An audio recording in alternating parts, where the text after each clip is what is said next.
अगर मान लीजिए भगवान आपको बोल दें आज रात को कि तुझे बर्बाद करने वाला हूँ, इससे तो सुनोगा यार मैं शॉक में चले गए मेरी वाइफ मर जाएगी, बच्चे मर जाएंगे, घर में आग लग जाएगी, आप क्या करोगे? आप साईं बाबा के पास जाओगे भक्ति सीधा ट्रेन पकड़ के, यार वहाँ काम हो जाए भैया, बचा लो मुझे।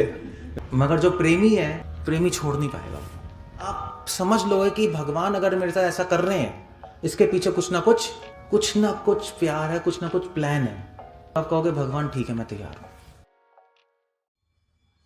अब मुझे क्वेश्चन बताओ कि पहला, दूसरा, तीसरा, इन तीनों श्लोकों में से सबसे इंपॉर्टेंट श्लोक कौन सा है? पहला है, दूसरा है, तीसरा है। पहले में बताया भगवान कौन है, दूसरे में क्या है कि भक्ति कैसे करनी है, तीसरे में कि भक्ति का फल क्या है। अगर कोई पूछे सबसे महत्वपूर्ण श्लोक कौन सा है इसमें, तो कौन सा बोलोगे? पहला श्लोक बोल रहे हैं भगवान कौन, ठीक है। कितने लोग बोलते हैं पहला है? क्या ये क्या होता है? ऊपर हाथ पूरा करो ना। कितने लोग बोलते हैं कि दूसरा श्लोक इंपॉर्टेंट है, भक्ति क्या है? एक दो। कितने लोग बोलते हैं तीसरा इंपॉर्टेंट है? तो बाकी लोग क्या कुछ नहीं बोल रहे? क्या कोई वोटिंग ही नहीं है? मुझे क्वेश्चन करो, 99 बड़ा है 100 बड़ा है? 99 बड़ा है 100 बड़ा है? गलत है। इस लेक्चर के बाद मुझे क्वेश्चन याद दिलाना, मैं आपको प्रूफ करूंगा 99 बड़ा होता है 100 से। आपको मैथ्स कमजोर हो। ऐसे ही पहले, दूसरे, तीसरे श्लोक में सबसे इंपॉर्टेंट तीसरा श्लोक है, पहला नहीं है। क्यों है? क्योंकि चैतन्य महाप्रभु और रामानंद राय की डिस्कशन जब हुई, रामानंद राय, तो महाप्रभु ने रामानंद राय से पूछा कुछ कहो। तो रामानंद राय ने सबसे पहले शुरू किया भक्ति के बारे में बताना। महाप्रभु ने कहा नहीं, मुझे नहीं जानना भक्ति के बारे में, सबसे पहले बताओ भक्ति का फल क्या है।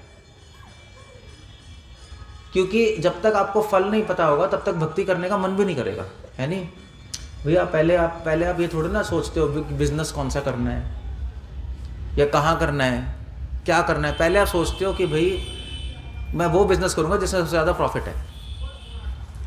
प्रॉफिट से सोचते हैं ना बिजनेस। ऐसे ही भक्ति का फल क्या है वो सबसे इंपॉर्टेंट। जैसे तीसरा श्लोक, सबसे पहले हमें तीसरा श्लोक पढ़ना चाहिए आइडियली। तो महाप्रभु ने पूछा अभी कि फल क्या है, तो तब रामानंद ने कहा कि भक्ति का फल ये है, जो भी ब्ला ब्ला ब्ला। फल जानने के बाद फिर बात आएगी उस फल को प्राप्त कैसे करें। तभी तो जानने की बात आएगी। आप पेड़ के नीचे गए, आपने कहा बहुत सुंदर आम है, बहुत मधुर है, तब फिर आप सोचोगे उसको ले कैसे।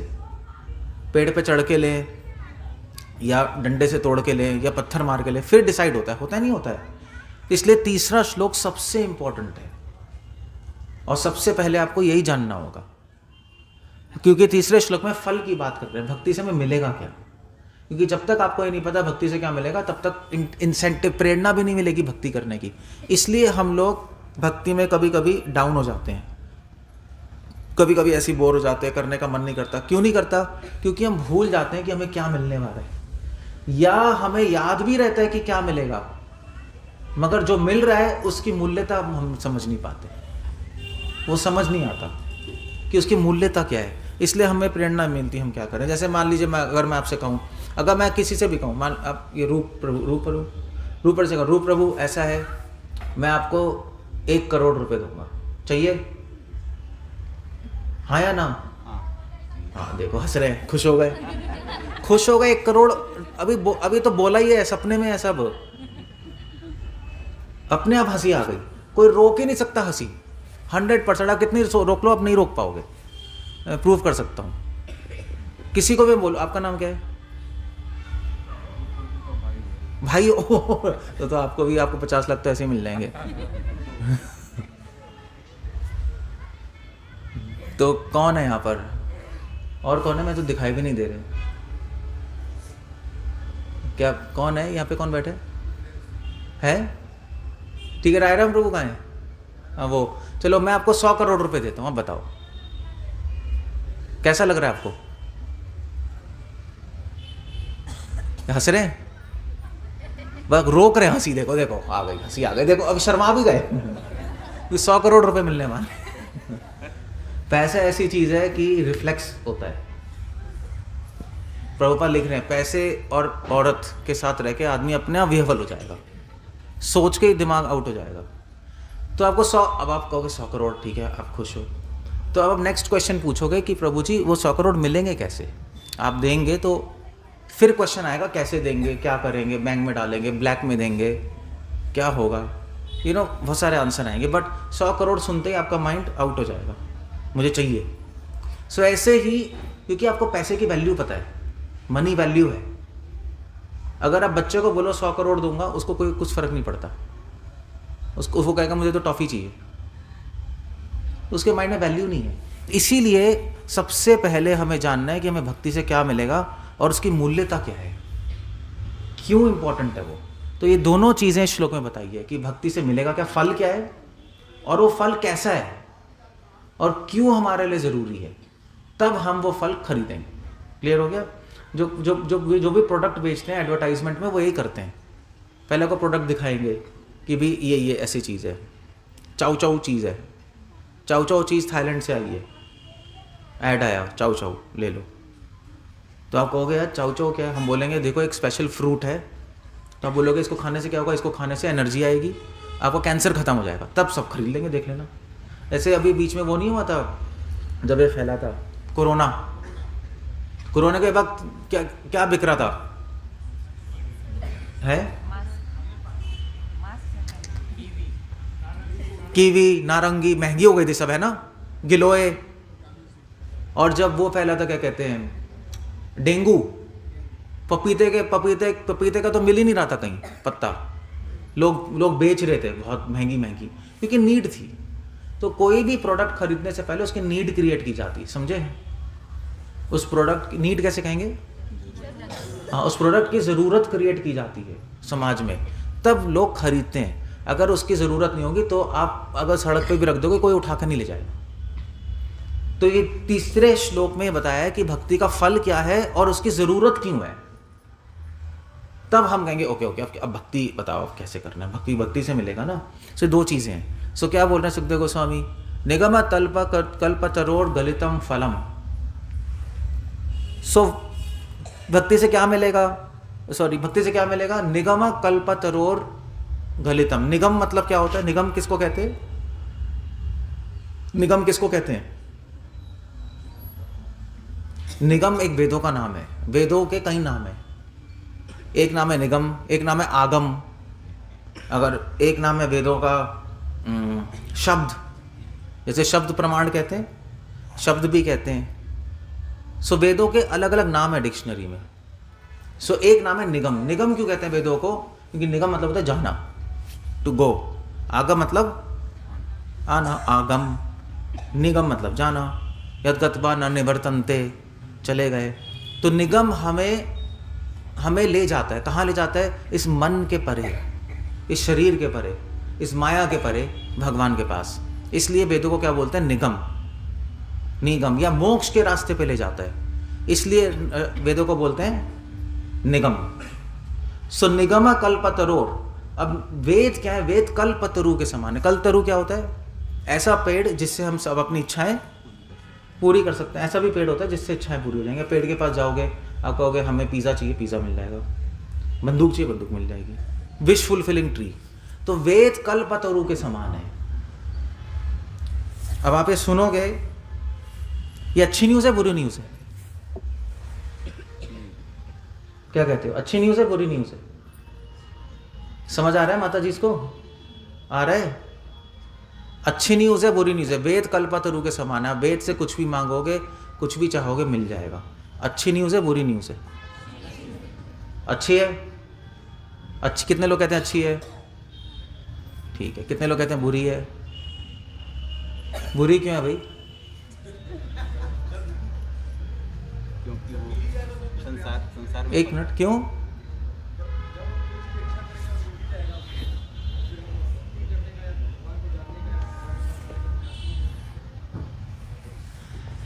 ये जो भोगी होते हैं उनको अच्छी लगेगी, जो योगी होते हैं उनको बुरी लगेगी। इसलिए आप सब क्या हो? आपने हाथ क्यों खड़ा किया? ये अच्छी न्यूज़ नहीं है। क्योंकि वेदों से आपको सब कुछ मिलेगा, आपकी सारी इच्छाएं पूरी होंगी। वेदों में सारे फॉर्मूला है। आपको कुछ चाहिए इच्छा तो यज्ञ कर लो, कुछ और चाहिए तो वेद मंत्र बोल लो, आपको अपनी हेल्थ ठीक करनी है तो उसके लिए सूक्त हैं, सब कुछ मिलेगा। मगर ये बुरी न्यूज़ है, क्योंकि प्रॉब्लम ये है कि अगर आपकी इच्छाएं पूरी होंगी, सब कुछ मिलेगा, तो आप भगवान के रास्ते से भटक जाओगे। इसलिए निगम कल्पतरु, निगम वेदों में सब कुछ है, सारी इच्छाएं पूरी हो सकती, धर्म अर्थ काम मोक्ष सब कुछ मिलता है, जो भी आप चाहो मिल जाएगा वेदों से। सिद्धियाँ चाहिए सिद्धियाँ मिल जाएंगी, रिद्धियाँ चाहिए रिद्धियाँ मिल जाएंगी, बट वो एक बहुत बड़ी रुकावट है भक्ति के रास्ते में। इसलिए यहाँ पे कह रहे निगम कल्पतरुर गलितम फलम। भागवत वेद से अलग है, क्योंकि भागवत आपको वेद का फल दे रही है। अब आप एक दुकान पे जाओ, बहुत सारे फल हैं, तो आप कंफ्यूज हो जाओगे ना क्या ले। अगर एक ही फल है तो आप वो ले लोगे। तो भागवत आपको सारे फलों में से एक फल है धर्म, एक फल है काम, एक फल है अर्थ, एक फल है मोक्ष, एक फल है सिद्धि, एक फल है आपकी इच्छाएं, और एक फल है भगवान का प्रेम। सारे फलों में से ये फल निकाल के दे रही है, ठीक है, ये वाला खा लो। बाकी खाओगे तो फायदा जरूर होगा, मगर मन भटक जाएगा। इसलिए कह रहे निगम कल्पतरो गलितम फलम। गलितम का मतलब क्या है? ऐसा फल जिसमें कोई भी गुठली नहीं है। ये गलितम मतलब गला हुआ, गुठली नहीं है। कहने का मतलब है कि भागवतम आपको फल देगी गुठली निकाल के, कि आपको मेहनत ना करनी पड़े। That's the idea. फल क्या है? प्रेम प्राप्त करने में मेहनत ना करना पड़े। इसलिए भागवत आपको ऐसी चीज, ऐसा फल दे रही है जिसमें आप सीधा खा जाओगे, आपको कोई मेहनत नहीं पड़ेगी। बिना मेहनत के आपको कृष्ण प्रेम दे सकती है भागवत, ये प्रॉमिस कर रहे हैं सुखदेव गोस्वामी। सो इसको कहते हैं प्रेम। वो फल क्या है? वो प्रेम है, कृष्ण प्रेम। गलितम फलम, गलितम का एक और मतलब होता है मैच्योर। फल पका हुआ होता है तो गल जाता है ना, देखें आपने।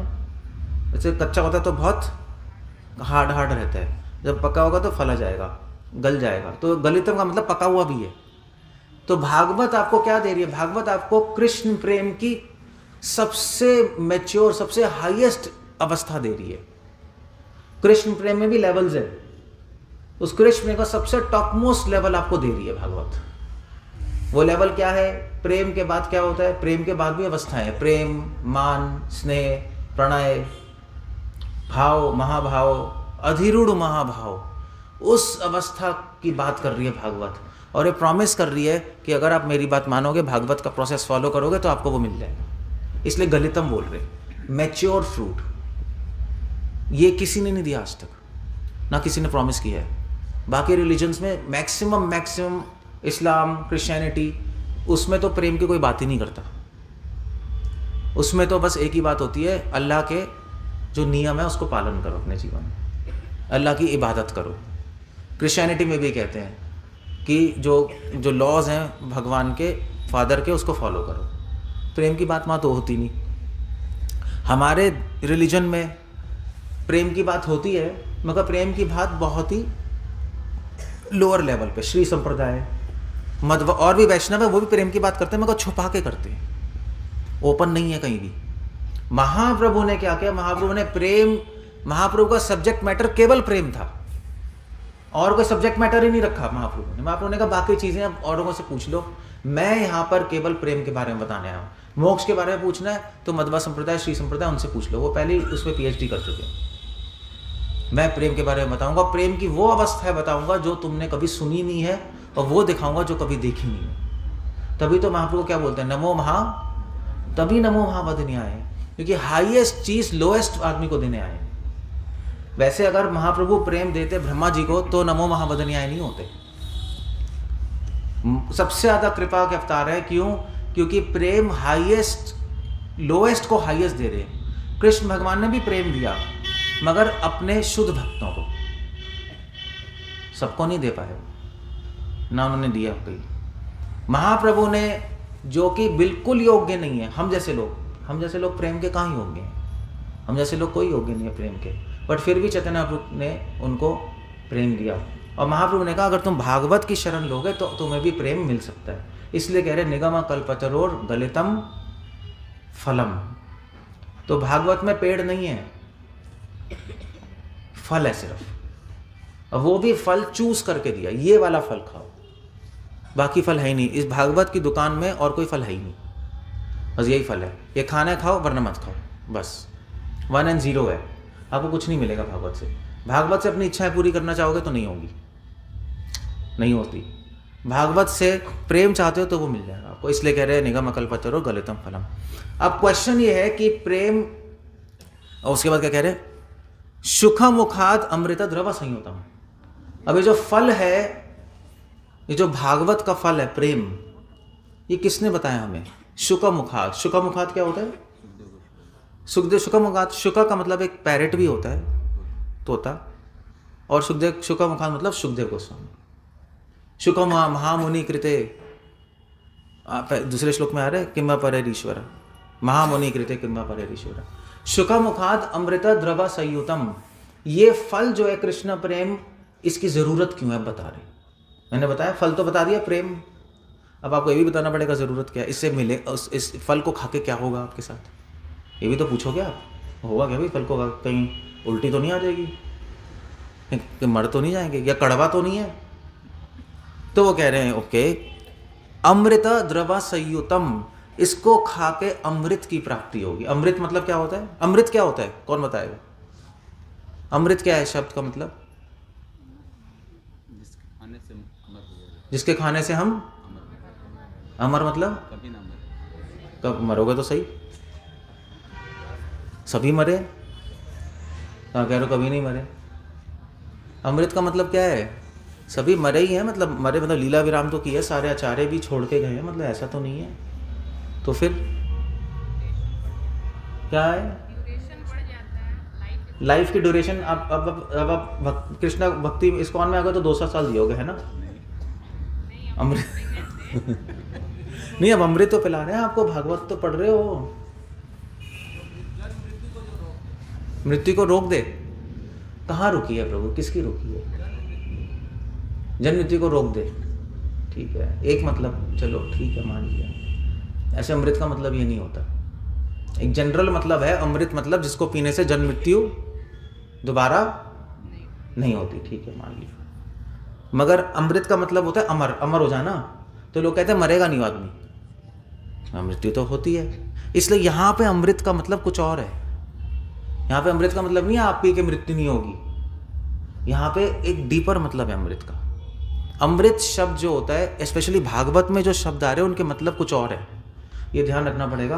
भागवत के जो शब्द आपको वही लगेंगे मगर मीनिंग बिल्कुल अलग होंगे, क्योंकि कॉन्टेक्स्ट अलग है। जो कॉन्टेक्स्ट हो, कॉन्टेक्स्ट समझते हो? कॉन्टेक्स्ट क्या होता है? संदर्भ समझते हो आप? संदर्भ ही नहीं पता। परिपेक्ष समझते हो? हाँ या ना? बाकी तो शक्ल देख रहे मेरी। जो बात कर रहे होते हैं उस बात में जो शब्द यूज किया जाता है, उस शब्द का मतलब बातों से निकाला जाता है ना, वो परिपेक्ष होता है। जैसे उदाहरण के लिए अगर मैं बोलूं, जैसे मैं बोलूं कि हाँ, क्या बोलूं मैं, जैसे मैं रूप प्रभु को बोलूं कि मैं आपसे प्रेम करता हूं,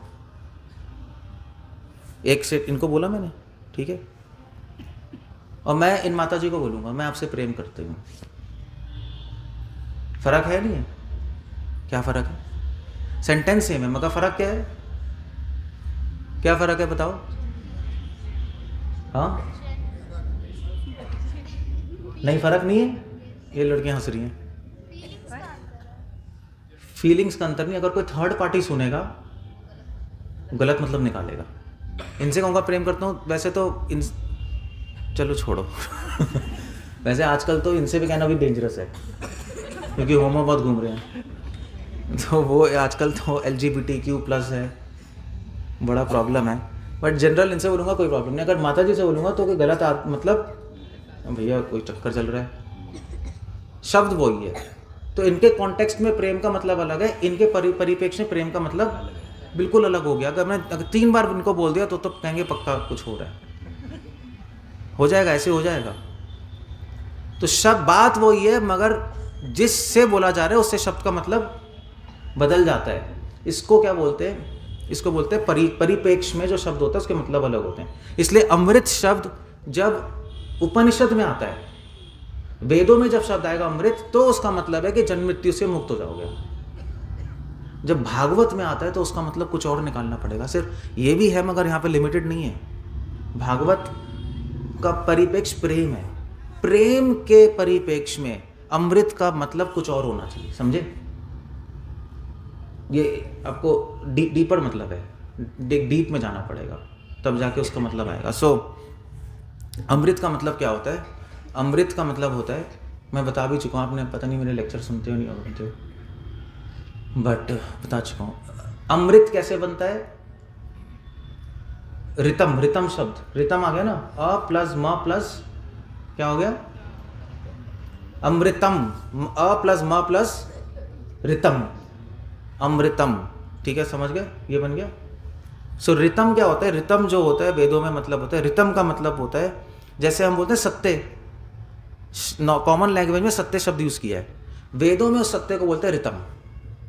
वेदों की भाषा अलग है, कॉमन भाषा से अलग है। ऐसे हम बोलते हैं भगवान, वेदों में बोलते हैं परब्रह्म, समझ गए? वहाँ की लैंग्वेज थोड़ी सोफिस्टिकेटेड टेक्निकल स्कॉलरली है। तो हम यहाँ पे हम पुराणों में बोलेंगे, हम पुराणों में बोलेंगे फॉर एग्जाम्पल प्रेम, वेदों की भाषा में प्रेम को क्या बोलेंगे?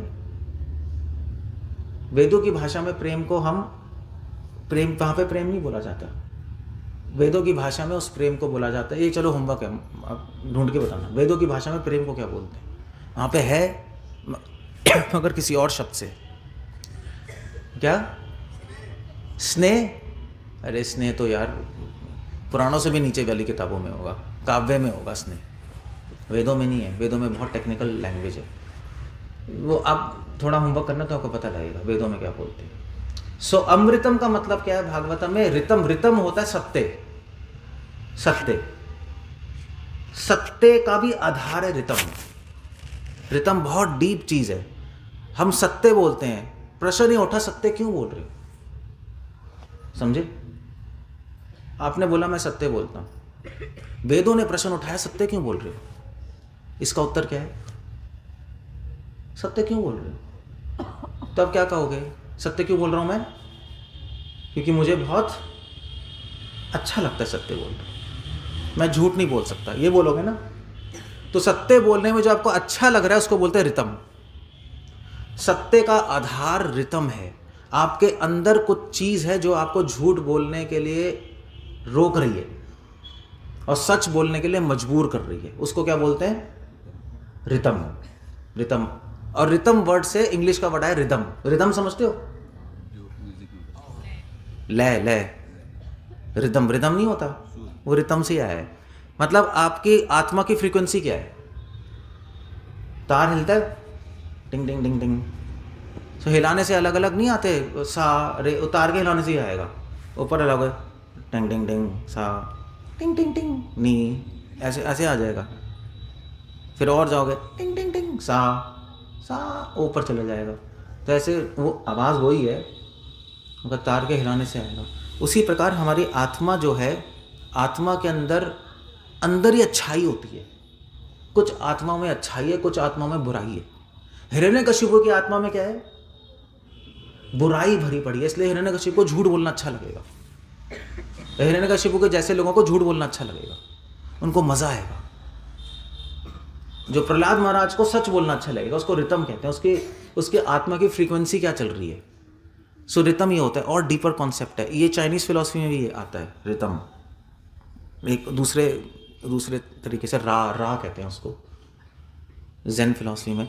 सो रितम मतलब क्या है? अच्छाई और बुराई, समझ गए? तो पिछले जन्मों से आता है वो।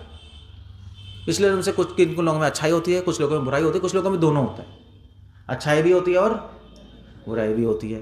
तो पिछले जन्मों से आता है रितम। तो रितम कैसे बनता है? रितम संस्कारों से बनता है, समझे? उससे रितम बन जाता है, आप एक पर्टिकुलर आदमी बन जाओगे। तो रितम के आगे क्या लगाया? मृतम, माँ लगा दिया तो क्या बन गया? माँ लगा दोगे तो क्या बनेगा रितम के आगे? मृतम बन गया। मृतम, मृतम मतलब क्या होता है? मर गया। जिसका रितम मर गया है उसको मृतम कहते हैं। जिसमें अच्छाई मर गई है, रितम मतलब अच्छाई, जिसमें अच्छाई मर चुकी है वो मर चुका है वेदों के हिसाब से। चाहे जिंदा नजर आ रहा हो, वो मर चुका है, वो जीते हुए मरा हुआ इंसान है। सुखदेव गोस्वामी वही कह रहे हैं, वो जीते हुए मरा हुआ इंसान है। मृतम, हिरण्यकशिपु कभी जिंदा था ही नहीं, उसको नरसिंह भगवान ने मारा ही नहीं, क्योंकि पहले ही मरा हुआ था, उसकी अच्छाई मरी हुई थी। जिसकी अच्छाई मरी है वो इंसान है ही नहीं, वो तो जानवर है। राम ने बाली को यही बोला कि बाली ने कहा आप मुझे मार रहे हो, आपको हत्या मतलब तो पाप लगेगा, वो भी छुपके मारा है आपने। तो राम ने कहा देख, पहली बात तो यह कि मैंने छुपके मारा है, उसमें कोई पाप नहीं लगेगा, क्योंकि तूने भी अपने भाई को धोखा दिया, सुग्रीव की पत्नी लेके बैठा था ना बाली, तो तूने धोखा दिया, मैंने तुझे धोखा दिया, टिट फॉर टैट है, ये था वहाँ प्रबंधनते, वो तो कोई पॉइंट ही नहीं है, जैसा करोगे वैसा भरोगे। बाकी तू सोच रहा है कि मुझे मारा, एक निहत्ते को मार दिया, उनके पास शस्त्र से निहत्ता था, ये तो आपको पाप लगेगा, और वैसे भी हम भाई लोग लड़ रहे हैं, तो आप बीच में क्या आ गए। तो राम ने कहा उसका भी पाप नहीं लगेगा, क्योंकि तू पहले ही मरा हुआ है, तेरी अच्छाई मर चुकी है, इसलिए मेरे हिसाब से तू जिंदा ही नहीं है, तुझे मारने में कोई पाप नहीं लगना। तो मृतम हो गया, ठीक है, इसकी अच्छाई मर चुकी है। अमृतम क्या हो गया, अब अ लगा दो मृतम के पहले, तो क्या बन गया, बोलो आप लोग, क्या बन गया, अमृतम। तो उसका मतलब क्या हुआ, फिर से उल्टा हो गया, नहीं, अमृतम मतलब जिसकी अच्छाई मर चुकी है, अमृतम मतलब जिसकी अच्छाई, हाँ, जिसकी अच्छाई कभी भी नहीं मरेगी, अमृतम, मृतम का उल्टा, जिसकी अच्छाई कभी नहीं मरती, वो अमृतम है। तो प्रेम से क्या होगा, जब हमें प्रेम मिल जाएगा तो हमारी अच्छाई कभी भी नहीं मरेगी, हमारे में सारे अच्छे गुण आ जाएंगे, सारे दिव्य गुण आ जाएंगे, और वो कभी भी खत्म नहीं होंगे, जैसे भगवान के भक्त होते हैं, नहीं, इसको कहते हैं अमृतम। तो एक्चुअली कृष्ण प्रेम मिलने से फायदा ये है कि आपके अंदर जो चरित्र है, वो कहते हैं ना, हरावा भक्त से कुतो महत गुना, यही है। कैसे शुरू होता है श्लोक, यस्यास्ति भक्तिर भगवती अकिंचना सर्वै सत्र समासते सुरा। भागवतम भी कह रही है कि जो भगवान की भक्ति करेगा उसमें देवताओं के सारे गुण आ जाएंगे, और परमानेंटली आ जाएंगे, कभी खत्म नहीं होंगे, चाहे वो किसी भी सिचुएशन में हो, उसमें ये गुण कभी भी खत्म नहीं हो सकते। ये टेस्ट है कृष्ण प्रेम का। अगर किसी के पास कृष्ण प्रेम है तो, या उसको मिल रहा है, तो वो अमृत का आस्वादन करेगा। अमृत मतलब उसमें अपने आप सारे अच्छे गुण आने लगेंगे, समझ गए। अमृत का मतलब ये होता है यहाँ पर। अमृत का मतलब नहीं कि मरेंगे नहीं,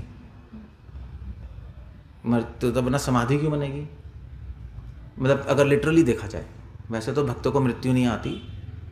श्री प्रभुपाद ने कहा भक्तों को तो भगवान लेके जाते हैं, मृत्यु लेके नहीं जाती, ऐसा लगता है कि मर रहे हैं, बट एक डीपर सेंस में अमृतम का मतलब है। तो कृष्ण प्रेम से क्या मिलता है, हमें क्या मिलेगा, अमृतम, अच्छे गुण आ जाएंगे, और इसी से पता लगेगा कि आपको कृष्ण प्रेम मिल रहा है या नहीं मिल रहा। आपने वो फल खाया है तो हमें पता लग जाएगा, हाँ भाई।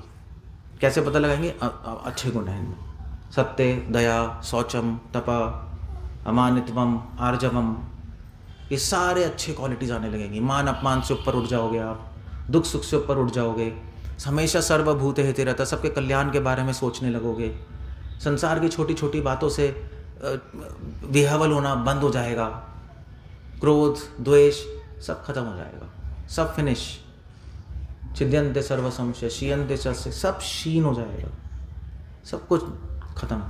ये कृष्ण प्रेम से होगा। कितना अच्छा है नहीं, जब सब कुछ खत्म हो गया आपके माइंड में, तो मन क्या हो गया, पूरी तरह शांत। इसलिए अमृतम का एक और मतलब है शांति। शांति, आप वेदों में क्या बोलते हैं, ओम शांति ही शांति, सुना है, वेदों में शब्द आता है ओम शांति। तो मैंने आपसे क्वेश्चन पूछा था कि कृष्ण प्रेम को वेदों में क्या बोलते हैं, शांति, शांति बोलते हैं। आप कोई भी श्लोक पढ़ो उसके बाद क्या बोला जाता है, शांति। कोई यज्ञ करो उसके बाद क्या बोला जाता है, शांति शांति शांति। प्रेम को शांति इसलिए बोला जाता है क्योंकि जो प्रेम का फल खाता है वो अमृत हो जाता है, उसमें सारे अच्छे गुण आ जाते हैं, सारी बुराई हट जाती है, बुराई हट गई, मन शांत हो गया। इसलिए प्रेम का पर्यायवाची शास्त्रों में शांति है। तो आप जितने भी जब शांति पढ़ोगे ना शास्त्रों में, तो जितने भी आप कमेंटेटर्स पढ़ोगे, जितने भी कमेंट्री लिखी है उपनिषदों पे, बलदेव भूषण ने लिखी है, मध्वा ने लिखी है, रामानुजा ने, वो शांति को प्रेम ही लिखते हैं। शांति को शांति नहीं लिखते वो। आप भगवद गीता पे कमेंट्री पढ़ लो, उसमें भी शांति को प्रेम ही कहेंगे। साधारण लोगों के लिए शांति का मतलब अलग है, हमारे लिए शांति का मतलब कृष्ण प्रेम है। तो तभी तो कहते हैं वेदांत सूत्र की वेदांत सूत्र का भाष्य क्या है? भागवतम। वेदांत सूत्र में शांति बोला, यहाँ पे प्रेम बोला है। तो पहला फायदा क्या है? प्रेम का फल खाने से क्या मिलेगा हमें? क्या मिलेगा? अमृतम। अमृतम मतलब क्या है? सारे अच्छे गुण हमारे में आने लगेंगे। फिर आप चेक कर सकते हो, मेरे में आ गया, मेरे में आ गया, मेरे में आ गया, मेरे में आ गया, तो ठीक है। ओके, अमृत द्रवा संयुतम। और क्या होगा? तो आप कहोगे और क्या मिलेगा भाई, और बताओ और क्या मिलेगा? एक चीज़ काफ़ी नहीं है, नहीं, हमें और एडवांटेजेस चाहिए, बेनिफिट होने चाहिए ना। अमृत मिल गया, ठीक है। द्रवा संयुतम, अब या तो आप इसको इस शब्द के साथ ले लो, अमृत के साथ, या अलग भी कर सकते हो आप। द्रवा मतलब होता है, द्रवा मतलब क्या होता है? द्रव्य। तो आम के अंदर जो द्रव्य होता है, आम के अंदर सॉलिड पोर्शन नहीं होता जो खाते हैं हम। संयुतम, संयुतम का मतलब होता है, प्रभुपाद बताता हूँ, संयुतम का मतलब होता है कि जुड़ना। युतम मतलब जुड़ना, संयुतम मतलब पूरी तरह जुड़ जाएगा। द्रवा संयुतम मतलब वो कृष्ण प्रेम का फल खाने से आप स्ट्रांग भी बनोगे। स्ट्रांग क्या होता है? स्ट्रांग क्या मतलब है? मजबूत। किस चीज़ में मजबूत बन जाओगे आप? हैं? भक्ति में मजबूत बन जाओगे। गुड, एक तो बात ये। और कुछ? आत्मबल। Okay, good. हमारी आत्मा क्या होगी? स्ट्रांग बन जाएगी। कहने का मतलब है आत्मबल क्या है? शास्त्रों में जब बल आता है तो वो श्लोक कोट करते हैं मुक्ति संत, नायाम आत्मा बलहीन न लभ्यो। कृपा बल, आपको भगवान की कृपा भी मिलेगी जब कृष्ण प्रेम मिल जाएगा। कृष्ण प्रेम, कृपा से कृष्ण प्रेम मिलता है, और कृष्ण प्रेम से भगवान की कृपा मिलती है, समझे? तो भगवान की कृपा मिलेगी, उस कृपा से आपकी आत्मा को बल मिलेगा। क्या बल मिलेगा? कि आप भगवान को कभी भी नहीं छोड़ोगे, भगवान की सेवा कभी नहीं छोड़ोगे, चाहे कुछ भी हो जाए। तभी रूपा गोस्वामी कह रहे हैं जिसको कृष्ण प्रेम मिल जाता है, नेक्टर ऑफ डिवोशन में कह रहे हैं, जिसको कृष्ण प्रेम मिल जाता है, वो अगर 1000 बार भी भगवान उसको मार दे तब भी वो भगवान को नहीं छोड़ेगा। भगवान ही आपको मार दे आकर, अगर भगवान आपके दुश्मन भी बन जाए तब भी आप भगवान को नहीं छोड़ोगे। ये प्रेम है, इसको कहते हैं प्रेम। उल्टा हो गया। ऐसा भी होता है, नहीं, ऐसा भी होता है। भगवान अगर एक्टिंग करने लगे कि मैं तुम्हारा दुश्मन हूं, कर सकते हैं, नहीं कर सकते, तब भी भगवान को नहीं छोड़ोगे आप। इसको कहते हैं प्रेम। आपकी आत्मा इतनी स्ट्रांग बन गई कि भगवान को आप छोड़ नहीं पा रहे हो। भगवान कभी कभी ऐसा भी दिखाएंगे कि मैं तुम्हें बर्बाद कर दूंगा। चलो मान लीजिए अगर भगवान ने आके आपको बोल दिया, ये ब्लैक जैकेट में कौन है, क्या नाम है आपका? आप अभी नए हो पुराने हो? नए है ना। अगर मान लीजिए भगवान आपको बोल दें आज रात को कि तुझे बर्बाद करने वाला हूँ, तो आओगे यहाँ पे या नहीं आओगे? हाँ या ना? फिर तो सुनोगा यार। शौक में चले गए। बोले भैया कहाँ फंस गए। शौक में चले गए, तो क्या करोगे बताओ? अगर हमारे डिवोटीज को आके बोल दे, आप सारे अधियज्ञ प्रभु आके बोल दिया, अधियज्ञ कहाँ है? आपको आके भगवान आज रात को बोले अधियज्ञ तू बर्बाद होने वाला है, तेरी वाइफ मर जाएगी। नहीं मरे, सॉरी टू से, बट मैं ऐसे एग्जांपल दे रहा हूँ। बच्चे मर जाएंगे, घर में आग लग जाएगी, तो आप आओगे यहाँ पर या नहीं? सही बोलो, अपने दिल से बोलो, ऐसे मत बोलना। मोस्टली नहीं आएगा कोई, डर के नहीं आएगा यहाँ पर, भैया ये होने वाला, जाओ ही मत यार। आप क्या करोगे? आप साईं बाबा के पास जाओगे भाग के सीधा, ट्रेन पकड़ के, यार वहाँ काम हो जाए भैया, बचा लो मुझे, ये तो फंस गए। मगर जो प्रेमी है, प्रेमी छोड़ नहीं पाएगा उसको। अगर भगवान ये भी बोल दे ना तुझे बर्बाद कर दूंगा, ये कर दूंगा, अगर प्रेम होगा तो आप इतने स्ट्रांग मतलब स्ट्रांग अटैचमेंट, इतना स्ट्रांग हो जाओगे, आपको इतनी कृपा मिल जाएगी। उस कृपा बल से क्या होगा, आप समझ लो कि भगवान अगर मेरे साथ ऐसा कर रहे हैं, इसके पीछे कुछ ना कुछ प्यार है, कुछ ना कुछ प्लान है। तो आप कहोगे भगवान ठीक है, मैं तैयार हूँ। विश्वनाथ चक्रवर्ती ठाकुर इसका बहुत सुंदर एग्जाम्पल दे रहे हैं। एग्जाम्पल चलो बोलने लायक नहीं यहाँ पे, बट उसको मैं किसी और तरीके से बता देता हूँ। मतलब बहुत सुंदर है, अगर मैं बता दूंगा तो आपको यूँ समझ आ जाएगा, मगर बता नहीं सकता मैं। विश्वनाथ चक्रवर्ती ठाकुर कह रहे हैं कभी कभी क्या होता है, जैसे प्रेम और प्रेमिका। तो कभी कभी क्या होता है, जो लड़की जैसे प्रेम करती है ना लड़के को, तो कभी कभी लड़की क्या करती है, लड़के को थप्पड़ मारती है। तो अगर कोई ऐसी देख रहा हो थर्ड पार्टी, भाई ये क्या हो गया, लड़ाई हो गई इन दोनों के बीच में, थप्पड़ मार दिया, मगर लड़ाई नहीं हो रही है, वो लड़का क्या बोलेगा? आप बताओ, माता जी बता सकते हैं लड़का क्या बोलेगा? लड़का पता क्या बोलेगा? वो बोलेगा यहाँ भी मार दे, ऐसे सही में। तो थर्ड पार्टी देखेगी अभी ये क्या हो रहा है। जो छोटा बच्चा देखेगा ना, तो छोटा कहेगा अरे आंटी ने मार दिया इसको 2 थप्पड़, उसको कुछ समझ नहीं आएगा। मगर जो बड़े लोगों को समझ आ जाएगा कि एक्चुअली ये अफेयर चल रहा है, ये मारपीट नहीं हो रही है, ये कुछ और हो रहा है ये। ऐसे ही जो अगर भगवान हमसे आके, जिसमें प्रेम है वो समझ जाएगा, भगवान कह रहे हैं हमसे तुझे बर्बाद कर दूंगा, मैं ये कर दूंगा, वो कर दूंगा, उसको समझ आएगा इसके पीछे उनका प्रेम है, कुछ चक्कर है इसमें। तो वो भगवान को नहीं छोड़ पाएगा। क्यों कैसे समझ पा रहा है वो ये? क्योंकि उस पे क्या है, उसके पास क्या है, कृपा का बल है। कृपा से हमें दिखाई देते हैं भगवान के प्लान। कृपा नहीं हो तो आप कुछ भी नहीं देख पाओगे, अंधे हो। तो आत्मा के पास जब कृपा बल होती है, नयम आत्मा प्रवचन न लभ्यो न बहु न श्रुते नयम आत्मा बलहीन न लभ्यो न बहु न श्रुते न वा। ये श्वेताश्वतर उपनिषद में आ रहा है कि जब आत्मा में बल नहीं होता तो आत्मा ना अपने आप को अनुभव कर पाती कृपा बल, ना भगवान को अनुभव कर पाती है, ना भगवान के प्लान को देख पाएगी। कुछ भी समझ नहीं आएगा आपको। अगर आप रियली में प्रेम करते हो, भगवान ने आपसे ऐसे बोल दिया कभी तुझे बर्बाद कर दूंगा, तो आप बहुत खुश होगे। पता है क्यों खुश होगे बताओ? अगर कोई रियली प्रेम करता है वो बहुत खुश होगा। क्यों होगा खुश? संसार से ठीक है, ये that's good, not a bad idea.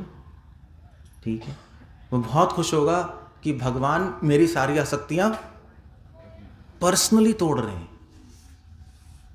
भगवान खुद ही इंटरेस्ट ले रहे हैं मेरे केस में, मेरी सारी आसक्ति तोड़ के अपने पास मुझे बुलाना चाहते। तभी तो प्रभुपाद की जब फैक्ट्री जली, प्रभुपाद बहुत खुश हुए थे। प्रभुपाद की फैक्ट्री जल गई थी, प्रभुपाद की वाइफ से झगड़ा हो गया, उन्होंने निकाल दिया, जो भी प्रभुपाद छोड़ के चले गए जैसे भी है। प्रभुपाद बहुत खुश थे क्योंकि प्रेम था ना, प्रेम था कि वो भगवान आसक्ति छुड़वा दी। That's good.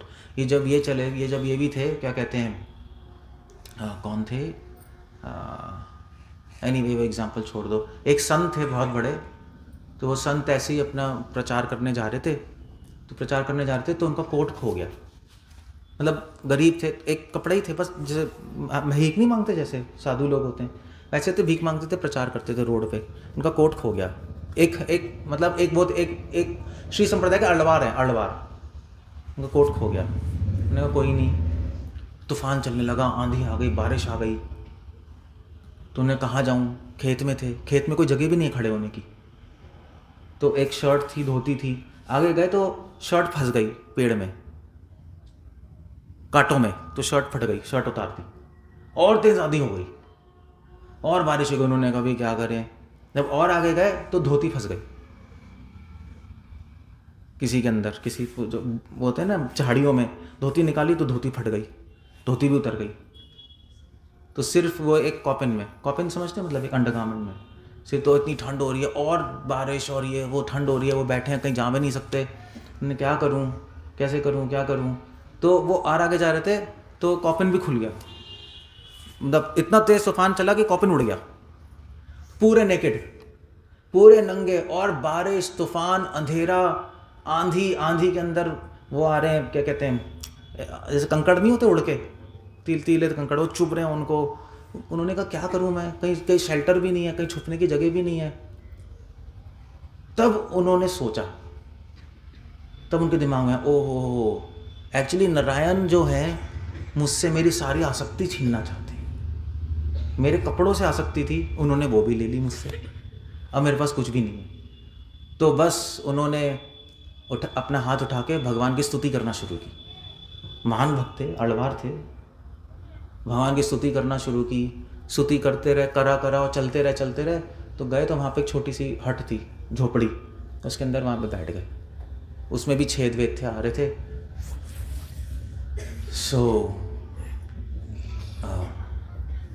उनको समझ आ गया कि भगवान मेरी आखिरी आसक्ति छीनना चाहते हैं। बड़े खुश हुए। इसको कहते हैं प्रेम, समझ गए? तो प्रेम से क्या होगा?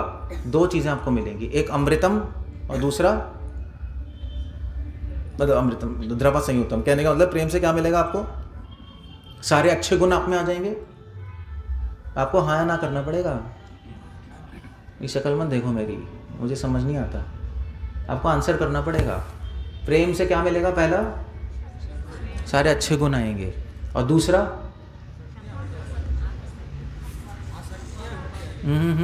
हाँ, कृपा बल मिलेगी, आत्मा को स्ट्रांग होगी। उस कृपा बल से आप भगवान के प्लान को समझ पाओगे।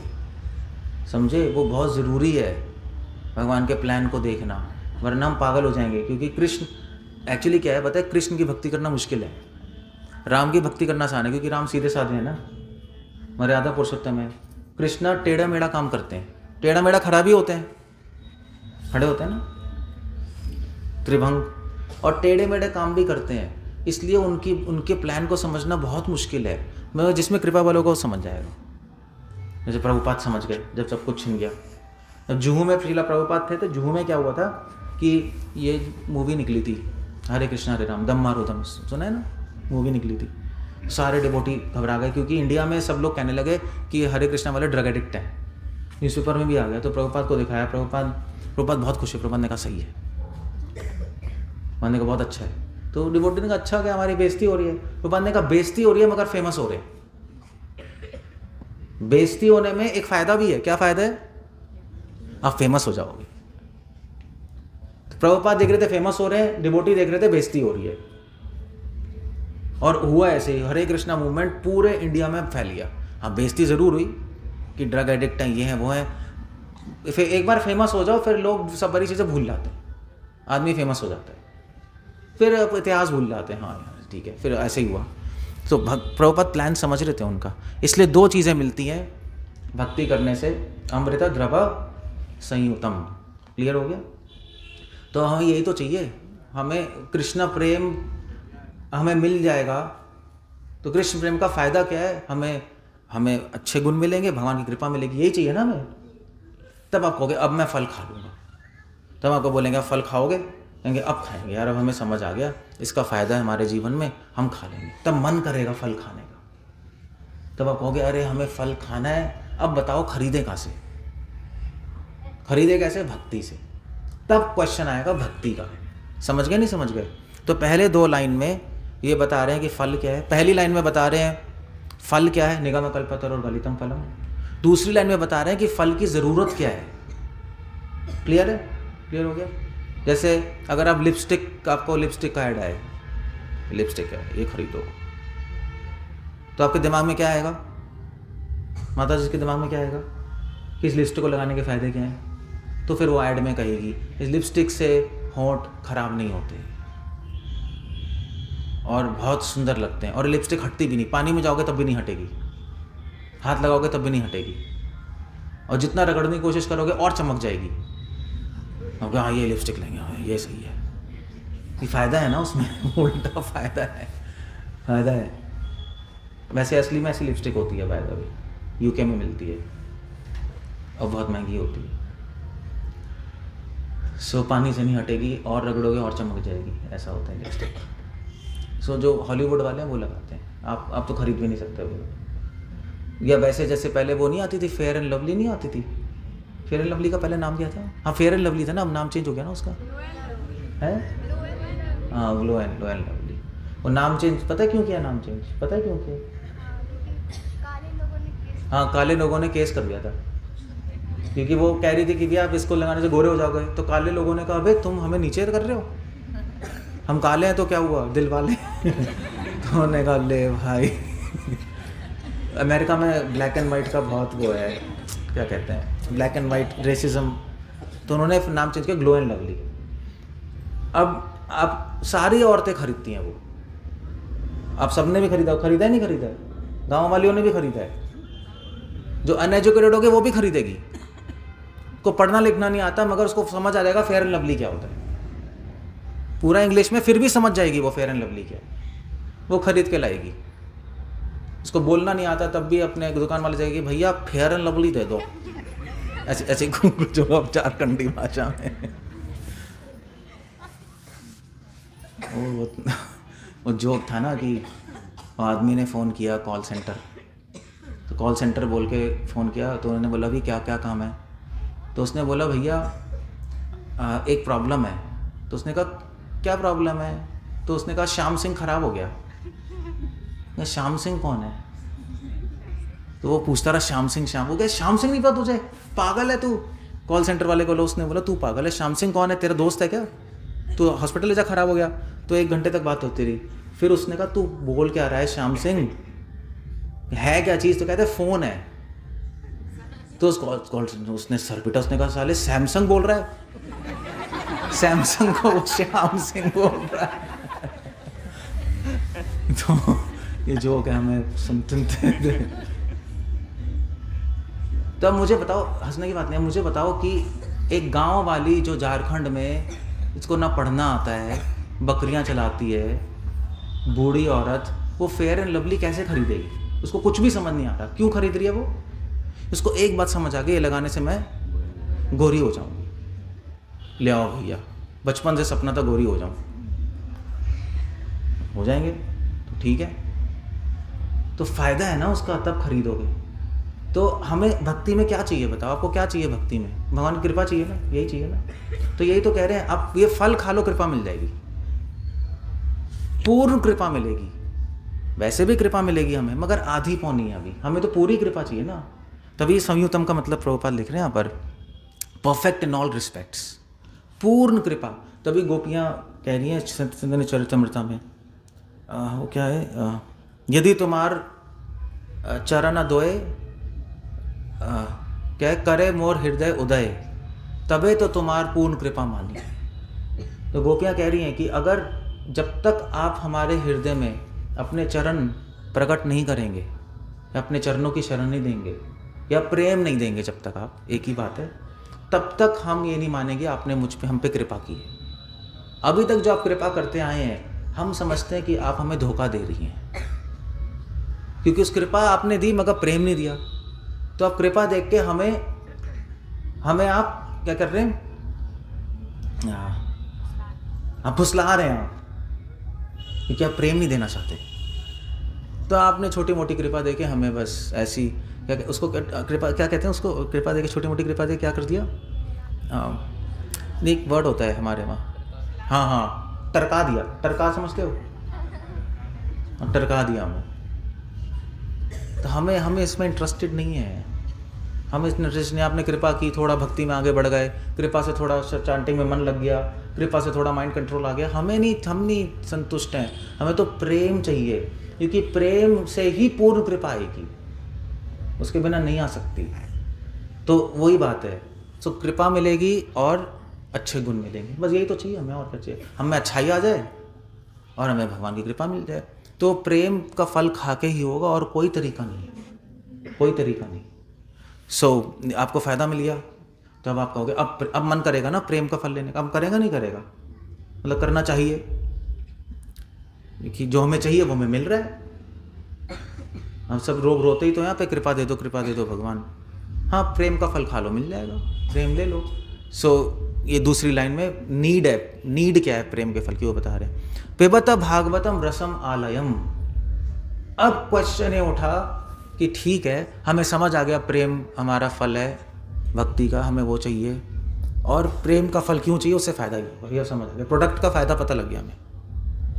अब वो कह रहे हैं ओके नो प्रॉब्लम, पिबतम भागवतम रसम आलयम, अब क्या होगा, जब कृष्ण प्रेम मिलेगा, उसका तीसरा फायदा बता रहे हैं। कह रहे हैं ये जो 2 फायदे हैं ये सेकेंडरी हैं, गौन है। ये आपको फायदा अच्छा लग रहा है ना, मगर मेन फायदा ये नहीं है। मेन फायदा है पिबतम भागवतम रसम आलयम, आपको भक्ति में रस मिलेगा। रस, रस मतलब क्या होता है? जूस, जूस मिलेगा आपको भक्ति में। रस, रस क्या होता है? रस कोई बताएगा क्या होता है? रस क्या होता है? क्या? Okay good. इस सिंपल लैंग्वेज में क्या है? ठीक है, गुड, सही आंसर किया इसने।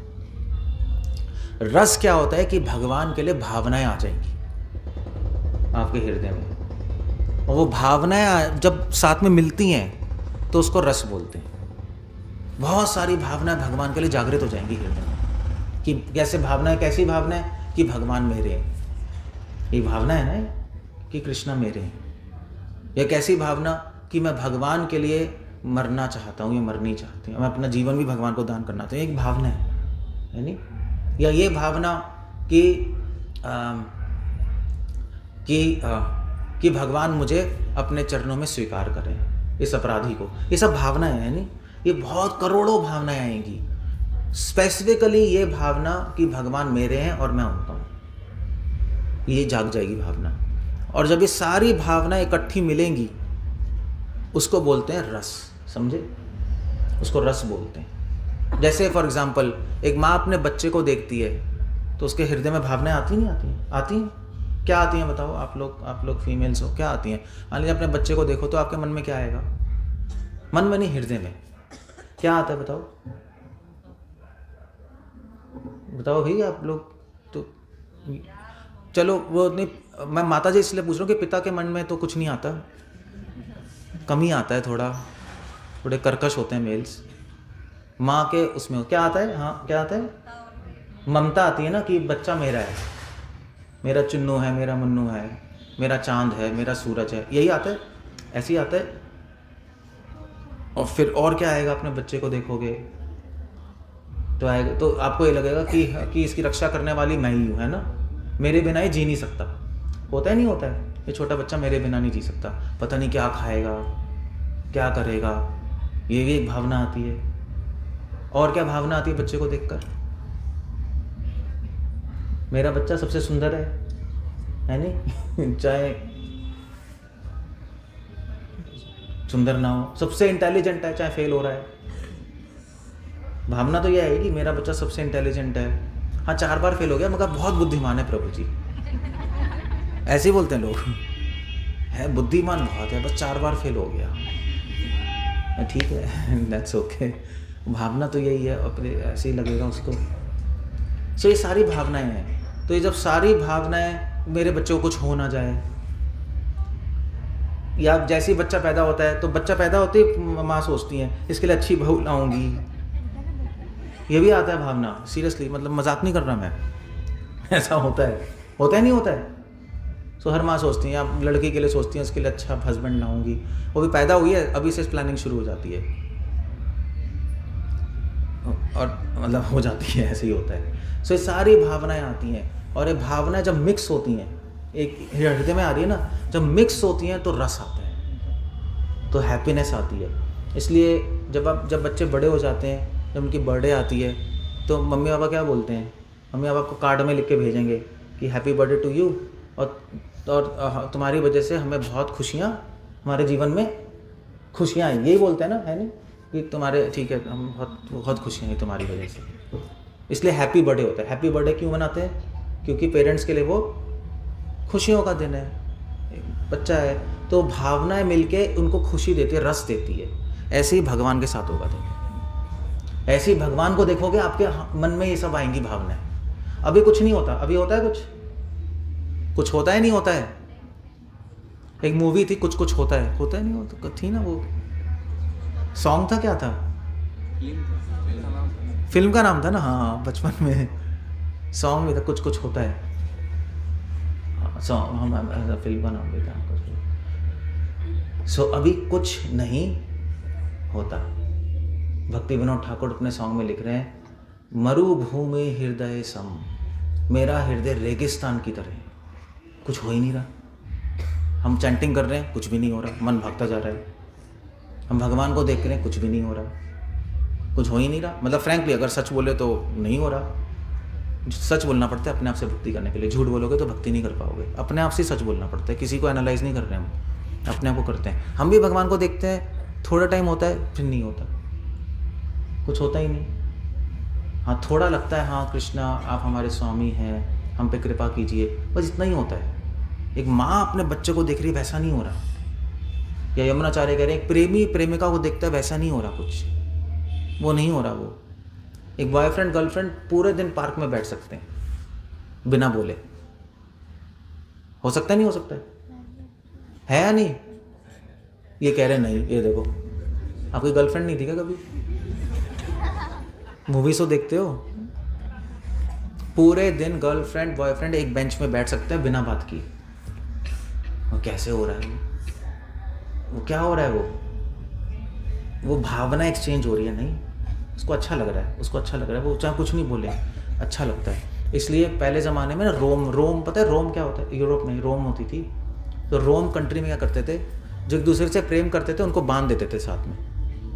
तो डांसिंग करते हैं, डांस कहते थे, हम आप तुम तेरे साथ डांस करूँ तो कहते थे हाँ डांस करेंगे। गर्लफ्रेंड बॉयफ्रेंड तो वो डांस, तो बॉल डांस नहीं सुना? बॉल डांस सुना है? तो वो डांस करते थे। फिर क्या करते थे, फिर वो एक दूसरे को बांध देते थे एक दूसरे को, उल्टा हो के, जैसे उसकी फेस इधर उसका फेस उधर, तो बांध देते थे।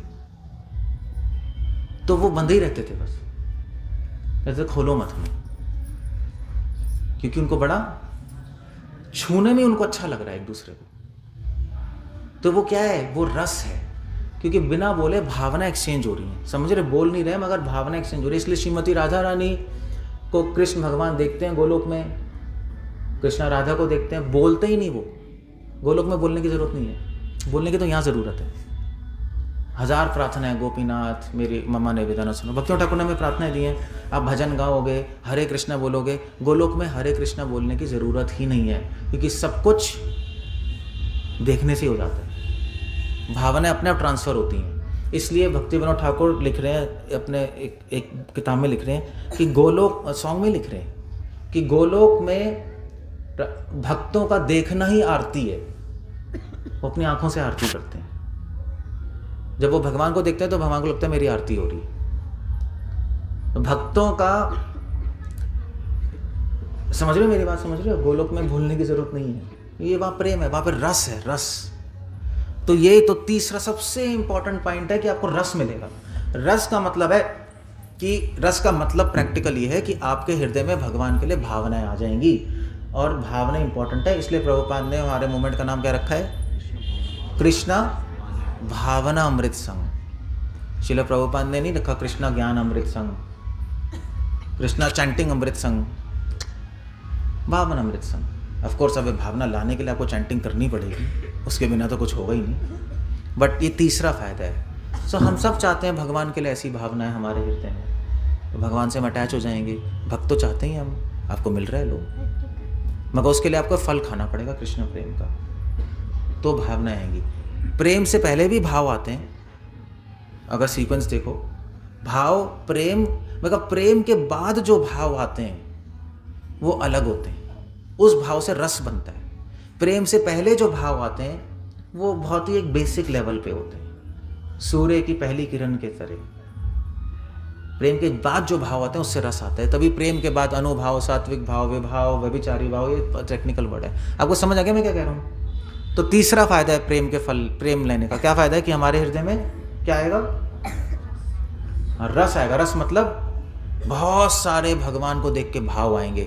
जब भाव आते हैं तब भक्त के आंख में आंसू आते हैं, नहीं? कृष्णा मेरे। विश्वनाथ चक्रवर्ती ठाकुर लिखते हैं, जब भक्त भगवान को देखता है तो उसके मन में आता है कि भगवान आप मेरे हैं, तो उसके रोमांच होता है। रोमांच समझते हो? बाल खड़े होते हैं। फिर उसके मन में आता है, फिर उसके बहुत सारे भाव आते रहते हैं। उसके मन में फिर आता है कृष्णा मेरे हैं, वो तो ठीक है, मगर क्या कृष्णा समझते हैं कि मैं उनका हूँ? तो ये सोच के उसको लगता है नहीं नहीं, एक्चुअली शायद मैं क्या हूँ, भगवान को समझेंगे अपना, तो उसके आंखों में आंसू आते हैं। फिर उसके मन में आता है कि कृष्णा नहीं समझेंगे कि मेरा है, क्योंकि मैं इतना पापी हूँ, अपराधी हूँ, मुझे से क्यों स्वीकार करेंगे। फिर उसको गुस्सा आता है अपने पे, हसती रोदती रौती, और फिर उसके मन में भावना आती है, वो भगवान को देख रहा है, 1000 भावनाएं आ रही है, नहीं एक के बाद एक के बाद एक। फिर उसके मन में आता है कि नहीं नहीं, चाहे मैं कितने ही अपराधी हूँ, चाहे कितने ही पापी हूँ, फिर भी कृष्ण ज़रूर स्वीकार करेंगे क्योंकि वो कृपा के सागर है। तो पागलों की तरह वो नाचता है, उन्माद बद नित्यति। सो ये सब भावनाओं का खेल है। हमारे साथ क्यों नहीं हो रहा है ये सब? आपके साथ हो रहा है क्या? राय राम प्रभु नाच रहे हैं पागलों की तरह? नाचते हो आप? वैसे नाचते होगे, वैसे पब्लिक में नाचते होगे दिखाने के लिए, बट वैसे नहीं नाचते हैं ना। पब्लिक में कीर्तन में सब नाच सकते हैं, वो म्यूजिक पे नाचते हैं हम। असली में भगवान को देख के अभी वो भी अच्छा है नाचना, वो नाचते रहो, उसमें कोई खराबी नहीं है, नाचते रहो, कुछ ना करने से अच्छा तो नाचना ही है। But that's what we want. तीसरा फायदा रस मिलेगा, रस। तो 3 फायदे हैं कृष्ण प्रेम के फल को खाने के लिए, खाने में। पहला फायदा क्या है? जल्दी बोलो। अच्छे गुण आ जाएंगे, उसको क्या बोलते हैं? अमृतम। दूसरा फायदा कृपा बल मिलेगी, द्रवा संयुतम। उस कृपा बल से हम क्या कर पाएंगे? हम देख पाएंगे कि भगवान का प्लान क्या है, वो बहुत ज़रूरी है। हमारे प्रेमी क्या करना चाहते हैं हमारे साथ, वो समझना ज़रूरी है, वरना आप रिश्ता तोड़ दोगे उनसे। और तीसरा रस मिलेगा, मतलब कई भावनाएं आएंगी भगवान को देख के। वो बुद्धि से नहीं आएंगी, वो आत्मा से आएंगी, अपने आप आएंगी। जैसे माँ को बच्चा देखकर अपने आप आती है ना, बुद्धि थोड़ी ना लगाती है, वो अपने आप आती है। तो 3 फायदे हैं। तो रस मेन फायदा है, बाकी 2 सेकेंडरी हैं, गौन है। तो भी अलग से कह रहे हैं, पिबतम भागवतम रसमालयम मुँह रहो रसिका भुवि भावुका। वही कह रहे हैं कि भाई देखो, इतना फायदा है प्रेम का फल लेने का, तो क्यों नहीं ले लेते? मुँह अहो, मुँह मतलब ले लो भाई, हमेशा। मुँह मतलब अहर्निशम, उसको लो, उसको खाओ, फल को खाते रहो बस। कौन फायदा छोड़ना चाहता है? अहो मतलब क्यों कह रहे हैं? अहो मतलब कि इतना ज़्यादा फायदा है। ओहो, ओहो कहते हैं इंग्लिश में, ऐसे हमारे हिंदी में बहुत सारे फायदे, तो कहोगे ओहो भैया ये तो इतने सारे फायदे हैं। वो अहो है, अहो, मुहूर अहो, इतना ज़्यादा फायदा है। ये फ़ायदा तो किसी और से मिल ही नहीं सकता, ना यज्ञ से, ना दान से, ना तप से, ना वेद पढ़ने से, प्रेम से मिलेगा। तो वो भागवत कह रही है रसिका भुवि भावुका। तो कह रही है कि आप लोग सब रसिक बनो। रसिक मतलब होता है कि आप लोग भी भगवान के हृदय में अपने लिए ऐसी भावनाएं लाओ। भुवि भावुका, श्रील प्रभुपाद ने बहुत इंटरेस्टिंग बोला है। भावुका को प्रभुपाद ने बोला है कि इस पे चिंतन करो। जो बताया गया है, जो मैंने एक्सप्लेन किया है कि प्रेम है, प्रेम का फ़ायदा है, प्रभुपाद कह रहे हैं एक्सपर्ट एंड थॉटफुल। भावुक का मतलब सेंटिमेंटल नहीं है। इस पे चिंतन करो, सोचो। जो महाप्रभु कह रहे हैं, नहीं सिद्धांत बोलिया, नहीं सिद्धांत बोले चित्ते ना कर आलस। उसके बाद क्या है? यह होते। हाँ, मगर वो चमत्कार वाला क्या है? श्री चैतन्य महाप्रभु सिद्धांत करिया विचार तबे पावे चित्ते चमत्कार। तब सोचोगे तो यही है ना, अब विचार करिया तबे पावे चित्ते चमत्कार। जब सोचोगे इस पे, भावों का मतलब सोचोगे, तब आप कहोगे ओ माय गॉड, तब आपके मुंह से अहो निकलेगा, बाय गॉड ये क्या मिल रहा है, ये तो पक्का मुझे प्रेम चाहिए। तब आप प्रेम के पीछे पड़ोगे। फिर क्वेश्चन आएगा प्रेम मिलेगा कैसे? तो कौन से श्लोक पे जाओगे फिर आप? अभी तीसरा, कौन से श्लोक पे जाओगे? दूसरे पे। प्रेम कैसे मिलेगा? भक्ति। फिर क्वेश्चन आएगा भक्ति किसकी करें? तो कौन से श्लोक पे जाओगे? पहले पे, कृष्ण की। तो उल्टा चल रहा है। तभी मैंने आपसे पूछा था, क्वेश्चन क्या पूछा था? 99 बड़ा है 100 बड़ा है? आपने बोला 100 मगर 99। 1 बड़ा है 3 बड़ा है? इस केस में तो 3 बड़ा हो गया। 3 बड़ा है, सही में 3 बड़ा है, 1 बड़ा नहीं है, क्योंकि 3 से शुरू कर रहे हैं ना। मगर 99 और 100 केस में 99 बड़ा है। ये होमवर्क है, आप मुझे बताना अगली बार 99 क्यों बड़ा है। तो बड़ा थोड़े ना है, तो पहले आया तो बड़ा थोड़ा ना है, क्या है ये?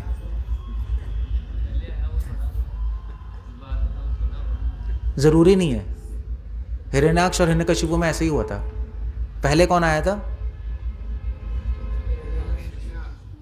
है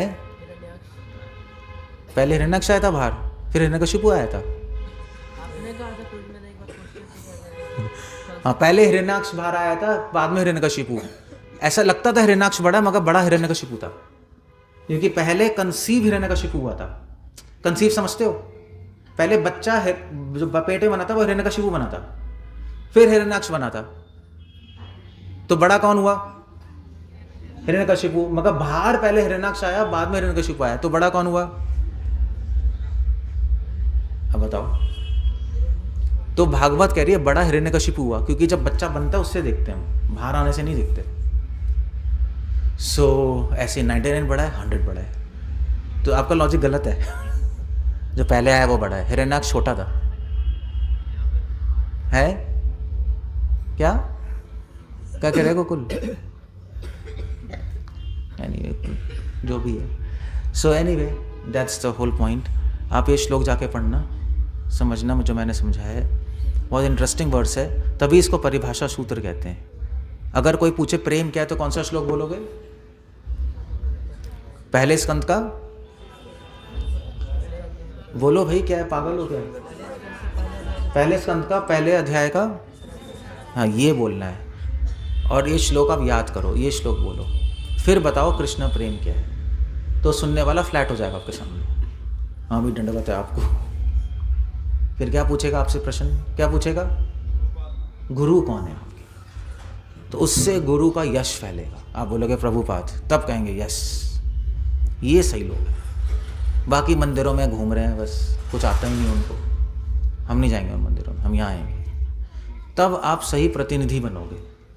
इतना तो सीख ही सकते हो ना, इतना तो वैसे भी आना चाहिए अपनी भक्ति के लिए। इतना भी नहीं आएगा अपनी भक्ति के लिए तो क्या करोगे फिर? खुद ही मन नहीं करेगा भक्ति करने का।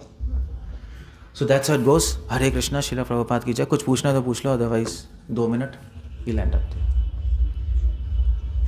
प्रभु जी आपने कहा कि वैसे तो मैंने इजीली समझा दिया। क्या आपने कहा कि सबको समझ आया नहीं आया? हाथ खड़ा करो, किसको समझ नहीं आया? क्या है ये? अब जल्दी जल्दी कर रहे हो। किसको समझ आ गया? किसको समझ आया? हाथ खड़ा करो। ऊपर खड़ा करना पड़ेगा ना, ऐसे आधा क्या होता है? हाँ, सभी को आ गया, चलो बहुत अच्छा है, ठीक है, दैट्स ओके। बोलो। आपने कहा कि 1 सेकेंड। हाँ ठीक है, उनको बोलने दो, वो नहीं है ना। हाँ बोलो। मेरा क्वेश्चन है कि वर्तमान युग में सुसाइडल टेंडेंसी और साइकेट्रिक से रिलेटेड ज़्यादा केसेस बढ़ रहे हैं, इसका कारण क्या है? इसका कारण क्या है? सुसाइडल टेंडेंसी बढ़ रही है और साइकेट्रिक से रिलेटेड केसेस लगातार, क्योंकि भगवान से दूर है, इसलिए। जैसे जैसे इंसान भगवान से दूर जाता है, वैसे वैसे अपने आप से भी दूर हो जाता है। अपने आप से दूर होने को ही साइकेट्रिक प्रॉब्लम बोलते हैं। साइकेट्रिक प्रॉब्लम का मतलब ये है, अपने आप से वो दूरी हो गया, स्प्लिट हो गया, सिजोफ्रेनिया, पैरानॉइड, बाइपोलर, क्योंकि भगवान से दूर हुआ है, अपने आप से डिस्कनेक्ट हो जाएगा उसका माइंड। साइकेट्रिक प्रॉब्लम को क्या बोलते हैं? पागल बोलते हैं ना। उस क्या बोलते हैं? जैसे उसका मन क्या हो गया है? हाँ, डिप्रेशन नहीं, वैसे क्या बोलते हैं? जैसे इसका मन खिसक गया। खिसक गया नहीं बोलते, खिसक गया। तो कहाँ से खिसक गया? भगवान से। हाँ, वो तभी अपने आप से भी अलग हो गया ना, वो डिस्कनेक्ट हो गया, तो अपने आप को मारने की कोशिश कर रहा है। यही हो तो भगवान से अलग है, इसलिए बस कारण ही है और कुछ नहीं। क्या बोल रहे हो? आपने कहा जल्दी। प्रभु जी की वो प्रथम स्कंद का तीसरा, प्रथम संत का पहले अध्याय का तीसरा श्लोक इम्पोर्टेंट है। बट अगर हम देखें कि अगर ये जाने कि भगवान कौन है, पहले तो ये जानेंगे भगवान कौन है, तभी तो हम प्रेम तक पहुंचेंगे। या फिर प्रेम को पहले जानोगे भगवान कौन है तो उसका फायदा नहीं है, क्योंकि आपको जानने का मन ही नहीं करेगा भगवान कौन है। मन, अब जैसे मान लीजिए कोई आता है कृष्णा कॉन्शियस में, उसको क्या बोलते हैं? पहले बताते हो भगवान कौन है? तो तू जप कर, कीर्तन में आ, यही बोलते हैं ना। प्रसाद लो, कीर्तन में आओ, यही बोलते हैं इनवाइट करके। वो तो पूछेगा ना कि आप जब करना बता रहे हो तो पहले आपने कहा कि हरे कृष्णा, ये जब में कृष्णा और राम का शब्द आ रहा है तो कृष्णा की सबसे पहले उसको हरे कृष्णा करने को बोलते हैं, बोलते नहीं बोलते। जब हरे कृष्णा करता है तो उसको मज़ा आता है, फिर पूछता है यार ये हरे कृष्णा है क्या, इतना मज़ा आ रहा है, तब बोलते हो एक्चुअली कृष्ण भगवान है। तो मुझे भगवान कौन है, कृष्णा कौन है, तब आएगा क्वेश्चन। पहले ऐसे ही होता है। तो इसलिए पहले तीसरे श्लोक ही काम करता है। रस की परछाई मिलती है उसको, वो जानता नहीं मगर उसको अनुभव कराते हैं भगवान। फिर क्वेश्चन आता है अरे हरे कृष्णा क्या है, भगवान कौन है बताओ यार, ये तो बड़ा मज़ा आ रहा है। होता ऐसे ही है हमेशा, है नहीं, मोस्टली ऐसे ही होता है। तो इसलिए प्रभुपाद कहते हैं कि जनरल पब्लिक को कीर्तन कराओ, कीर्तन कराओ, प्रसाद बांटो, जब उसको मज़ा आएगा तो अपने आप पूछेगा ये। ऐसे उल्टा बड़ा मुश्किल है, उसको पहले बताने जाओगे मैं नहीं सुन रहा, 1000 प्रॉब्लम है उसके, है नहीं, ऐसे ही है। तीसरे श्लोक से ही कृष्णा कॉन्शियस मूवमेंट शुरू हुआ है, पहले श्लोक से नहीं हुआ, तीसरे श्लोक से होता है। क्लियर हो गया? ओके, कुछ और पूछना है, otherwise we going to end up there. सबको इजीली समझ आ गया ना? ठीक है, अध्याय के गोकुल कह रहा है कुछ, गोकुल क्या? तीसरे श्लोक को पहले क्यों नहीं रखा? क्योंकि leave the best for the rest, ये आइडिया है। सबसे बेस्ट चीज सबसे लास्ट में देनी चाहिए, है नहीं? ऐसी खाने में भी ऐसी देते हैं, पहले दाल चावल सब्जी, फिर हाँ ठीक है चलो कोफ्ता, अरे हाँ और भी सही है, फिर में रस मलाई, आहा, वो एंड में ही आती है। पहले दे दोगे तो बाकी खाना भी नहीं खाएगा वो, रसमलाई खा के हो गया यार, इस वजह से मैं नहीं खा रहा। तो leave the best for the rest, यही होता है। इसलिए तीसरे में ही दिया, पहले नहीं दिया है। अब मगर श्लोक ऐसे दिए, जानबूझ के ऐसे दिए, प्रयोजन बाद में दिया है। मगर महाप्रभु ने रामचंद्र राय से बोला पहले तीसरा बताओ, किताब में तीसरा है, महाप्रभु ने कहा नहीं पहले मुझे तीसरा बताओ, पहला नहीं जानना मुझे। पहले रामचंद्र राय ने प्रयोजन बताया, फिर आगे चर्चा हुई बाद में। सो व्यासदेव ने ऐसा जानबूझ के किया है। उसका ये भी पॉइंट है कि भागवत एक शास्त्र है और शास्त्र में एक सिस्टमैटिक वे में लिखना होता है। शास्त्र ये महापुराण है ना, उसका एक सिस्टम है, तो वो सिस्टम फॉलो कर रहे हैं। जन्माद्यस्यतः वेदांत सूत्र जन्माद्यस्यतः, उसकी कमेंट्री लिखनी है ना, तो वो ऐसे ही कर रहे हैं बस। क्योंकि यहाँ पे हम भागवत लिखने का एक फंक्शन ये नहीं है कि रसिकों को रस देना, एक फंक्शन है गलत सिद्धांतों को काटना। तो गलत सिद्धांतों को काटने के लिए पहले आपको स्थापित करना पड़ेगा भगवान कौन है। तो इसलिए पहला वो श्लोक, दूसरा तीसरा, क्योंकि एक फिलोसॉफिकल डिबेट भी है, इसलिए कर रहे हैं। रसिक किताब होती सिर्फ तो पहला ही आ जाता। पहले चैतन्य जब तक रसिक किताब है तो आपने कहा पहले तीसरा बोलो, बाद में बात करेंगे।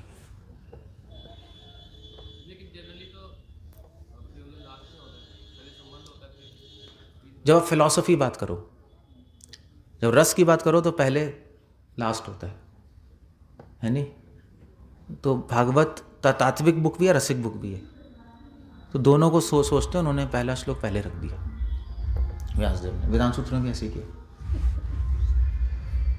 ऐसा हो सकता है यार कि 99 ग्रेटेस्ट 2 डिजिट नंबर है और 100 स्मॉलेस्ट 3 डिजिट नंबर है? नहीं, ऐसे आप नहीं सोच पाओगे। भागवतम से आपको बताना पड़ेगा 99 ऊपर है या 100 ऊपर है, भागवतम से बताना पड़ेगा आपको। भागवतम में कथा है, उससे पता लगेगा, और वो मैं आपको बता चुका हूँ मगर आपको याद ही नहीं। मैं आपको इन 3-4 दिनों में बता चुका हूँ, मैं आपको भागवत कथा में बता चुका हूँ मैं आपको, मगर आप सोचोगे तो आपको आंसर आएगा। कथा से कनेक्ट करोगे तो आएगा। 99 ऊपर है, 100 ऊपर है, आपको पता लग जाएगा। क्लियर हो गया? एक और क्वेश्चन पूछूं, ओम लिखते कैसे हैं? ओम का साइन क्या होता है?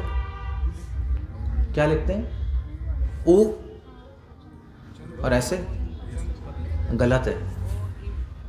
क्या है? ओ इम, भी एक है ओ लिख के और ओम का मतलब क्या होता है? हाँ ओम, नहीं गलत। ओम का मतलब क्या होता है? ओतम प्रोतम इति ओम। ओम को ऐसे नहीं लिखते, भागवत में लिखा है कैसे लिखते हैं, एक सीक्रेट है वो भी होमवर्क है बताना कैसे लिखते हैं। ओम को जो लिखते हैं वो गलत है, वो किसी को नहीं पता, वो रहस्य है बहुत बड़ा, वो भागवत में है, इसी श्लोक में, तभी पूछ रहा हूँ। तो इस श्लोक में बहुत कुछ है, मैंने तो आपको कुछ बताया ही नहीं अभी, मगर मैं आपसे इसलिए ये सब पूछ रहा हूँ कि थोड़ा दिमाग चलाओ, विचार करोगे, दिमाग चलाओगे तो पॉलिटिक्स भी ख़त्म हो जाएगी आपके बीच में, वरना एक दूसरे की टांग खींचोगे। जब कोई कुछ है ही नहीं यहाँ तो टांग ही तो खींचेंगे। सो वो हर जगह ऐसा ही है, इसलिए मैं आपको ऐसे लेक्चर देता हूँ कि कुछ सोचने को मिले, नॉलेज मिले, फिर सोचोगे, फिर होमवर्क भी दे देता हूँ, सोचते रहो, और फिर सोचते रहोगे तो एक अच्छे विचार होंगे, तो फालतू की चीज़ें अपने आप ख़त्म हो जाएंगी। मैं बताऊँगा आपको, याद रखना ओम का साइन क्या है, परसों बताऊँगा, परसों मैं हूँ कहाँ, नेट पे देख रही है, चैट जीपीटी पे। चैट जीपीटी नहीं बता सकता है, चैट जीपीटी को नहीं पता सकता, ना गूगल को पता है, वो मुझे पता है, गूगल को भी नहीं पता लगेगा, आप टाइप कर लो, नहीं पता गूगल को, वो हमें पता है। जो भागवत पढ़ते हैं और जो डीपली पढ़ते हैं उनको पता है ओम का साइन क्या है। भगवान कृष्णा उद्धव को बता रहे, क्या हो गया? ठीक है, सो वी लैंड करते हैं। हाँ, जो अमृत का पान देवता लोग करते हैं, ये वाला अमृतम,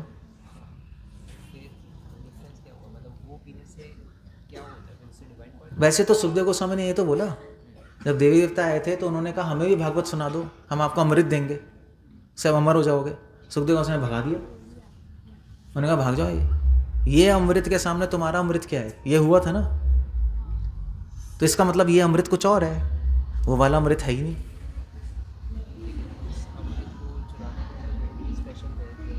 कौन गया था? गरुड़ जी चुरा के कहाँ लेके आए थे? हाँ,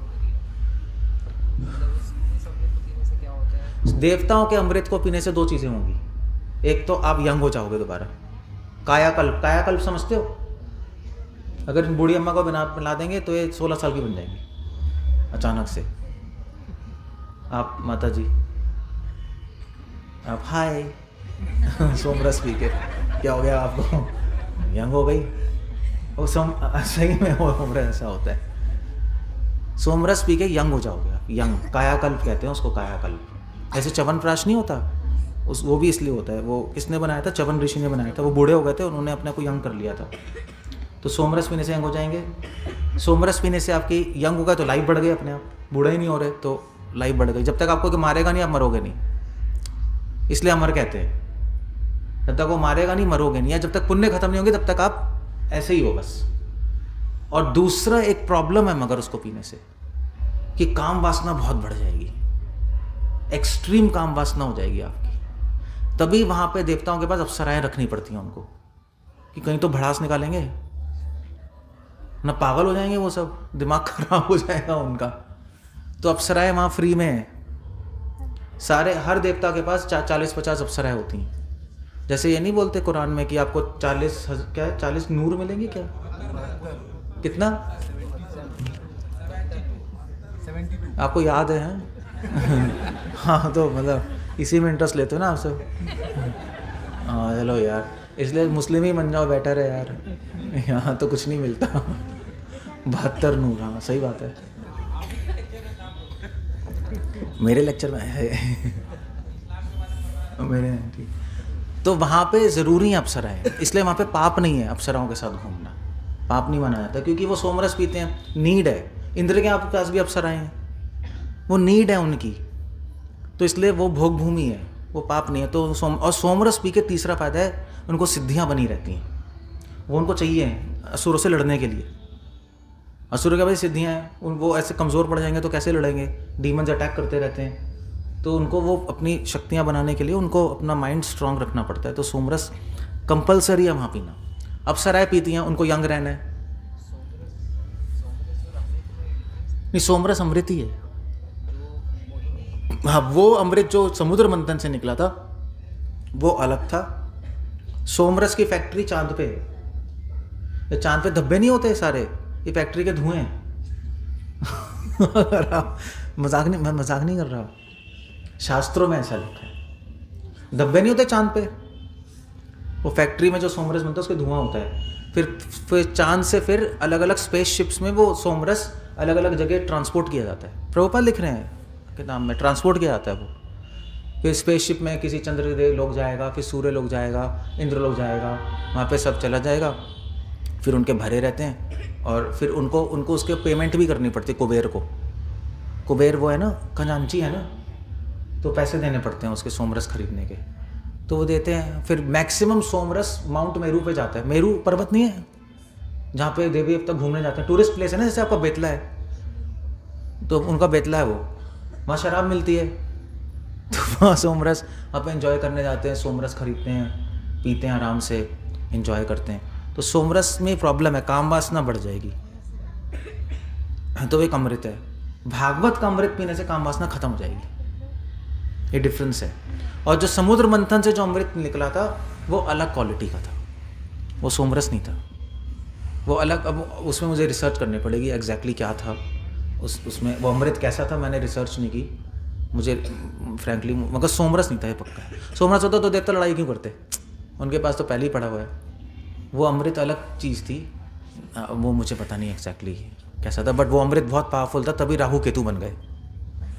उन्होंने पिया ना असुर ने जाके, भगवान विष्णु ने गला काट दिया, अभी भी वो जिंदा है, गला जिंदा है और नीचे का धड़ भी जिंदा है, एक राहु है, एक केतु है।